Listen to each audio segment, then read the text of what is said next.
Well, folks, spring cleaning in WWE has wrapped up. It's that special time of the year, that annual tradition where they trim a lot of fat out of the roster. And boy, what a trimming this year. Let's see who got cut. But first, before we begin, last call for Ryback and Adam Rose. Final call, Ryback, Adam Rose. Okay, they're still there. Let's begin.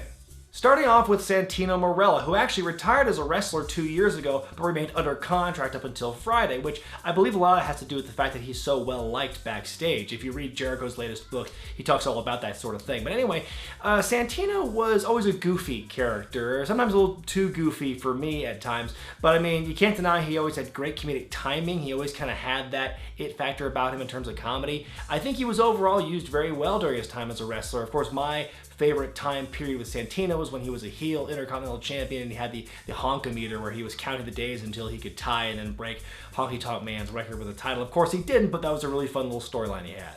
Cameron, the woman whose favorite match of all time was Molina versus Alicia Fox. You know, when she and Naomi split up when they were no longer the Funkadactyls, I thought that even though Cameron wasn't as good a worker as Naomi, I think that she had a better character overall. Her heel persona, the girl bye thing, I thought was a better overall character. And speaking of which, girl bye the finisher, way better than the rear view. So I think she wins in the finisher department as well. But you know, she wasn't on TV for a long time. She was really on and off the last year and a half or so. A lot of it has to do with the fact that she was so green and needed time to get better. So this firing makes sense. Zeb Colter, also known as Dutch Mantel, legendary former wrestler, manager, booker, what have you. He's done it all in wrestling over a long period of time.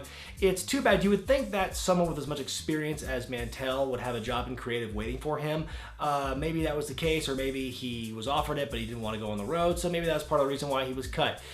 You know, I think when the Zeb Colter gimmick first debuted, it was very intriguing, and it was so interesting, so different from what they're used to doing, that it actually drew the ire of Glenn Beck at one point, to which Zeb Colter had this very weird meta thing where he had this video where he gave a kayfabe breaking speech to Glenn Beck directed at him in the middle of this like regular We the People promo. It was really bizarre. You look it up online if you can. It's really weird. But anyway, I think that was kind of the peak of the Zeb Colter character, but it really fizzled out when the Real Americans broke up, and then of course him with Alberto Del Rio last year really didn't make a whole lot of sense. Up next on the chopping block was Hornswoggle. I really can't believe he stayed employed for as long as he was, but talk about making the best out of a silly situation for him. When you consider he debuted as the Leprechaun under the ring, and then he would go on to win the Cruiserweight Championship and be named Vince's illegitimate son, then he was actually Finley's son, and then, you know, he was revealed as the anonymous Raw General Manager, and then he became the mascot for DX. Man, that guy ruined a lot of stuff.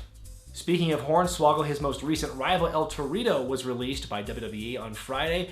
You know, since Los Matadores are no more, repackaged as Primo and Epico, there's not really a place for El Torito, that particular gimmick, in the company anymore, and he's too small really to compete with anyone else on the roster under a different gimmick, which is too bad because he really is a gifted luchador. Alex Riley was cut as well, which kind of surprised me, actually. You know, he seemed to have a lot of potential in 2010 when he debuted as The Miz's henchman after being in season 2 of the original NXT. And when they had that first breakup with The Miz, you know, that was kind of the best time, it seemed, for Alex Riley to get really over. And for a brief moment there was, but they couldn't really capitalize on it, in part because Alex Riley got injured. And so, you know, he was playing with injuries a lot in his career that kept him out for a long time. Which is unfortunate for him, but I think his role as a color commentator in NXT really suited him. I thought he was really good at that role too. But you know, even with his history of injury, he's only 35 years old. He's got a lot of mileage left, I think, for TNA or elsewhere in the Indies or wherever he ends up. After revealing he wasn't going to be renewing his contract in June, Wade Barrett was released as well on Friday. I mean, talk about a guy who had so much potential because he won season 1 of NXT. He was the leader of the Nexus and the Core. He was Bad News Barrett. He was King Barrett. The guy did a lot in his 6 years in the company, and he had the natural charisma and ability to pull it off.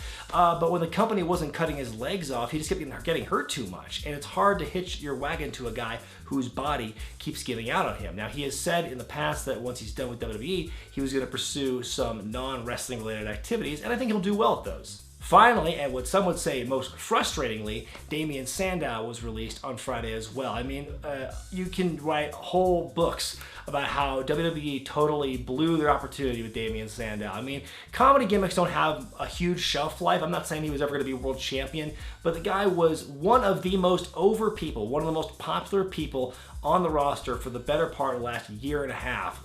When he split with The Miz and they totally bungled that whole breakup storyline, they really just kind of hotshot it in 3 weeks and just ruined the whole thing, keeping him off TV when they didn't have him portray Macho Man. It was just a really huge waste of talent, and considering what the company had with him and how he was well received literally everywhere he went, and they just did nothing with him. Just pure stupidity on the part of WWE. Again, not saying he was going to be a main eventer, but take advantage of what you have, and they didn't. Let me know what you think of this year's spring cleaning in the comment section below. And what the hell, let's start a running bet right now as to who's going to be on the chopping block for next year. I'm Brian Zane, and in honor of those who are no longer with the company, please enjoy this tasteful closing song.